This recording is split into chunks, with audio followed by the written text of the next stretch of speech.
જામનગરના ધરાનગરમાં કોલેરાનો હાહાકાર। જામનગરના ધરાનગરમાં આજે કોલેરાના વધુ 12 કેસ। જામનગરમાં અત્યાર સુધીમાં કોલેરાના કુલ 15 કેસ નોંધાયા। 33 દર્દીઓ જીજી હોસ્પિટલમાં સારવાર લઈ રહ્યા છે। કોલેરાના હાહાકાર બાદ આરોગ્ય વિભાગ દોડતું થયું છે।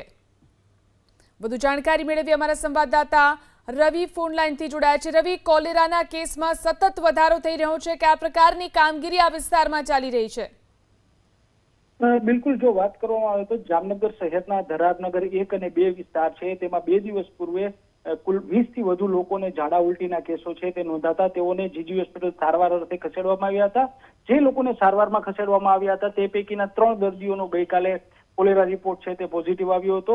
ગઈકાલે 3 દર્દીઓ બાદ આજે બપોરના સમયે વધુ 12 દર્દીઓના કોલેરા રિપોર્ટ છે તે પોઝિટિવ આવ્યો છે। આમ કુલ 15 કોલેરા પોઝિટિવ દર્દીઓ છે તે એક જ વિસ્તારમાંથી સામે આવતા જામનગર મહાનગરપાલિકાના આરોગ્ય સહિતના અલગ અલગ વિભાગોની ટીમો છે તે આ વિસ્તારમાં સતત કામગીરી છે તે કરી રહી છે। હાલ જીજી હોસ્પિટલમાં 15 કોલેરા અને અન્ય ઝાડા ઉલટીઓના મળી અને કુલ 33 દર્દીઓ છે તે સારવાર લઈ રહ્યા છે। જી, આભાર તમામ જાણકારી આપવા માટે।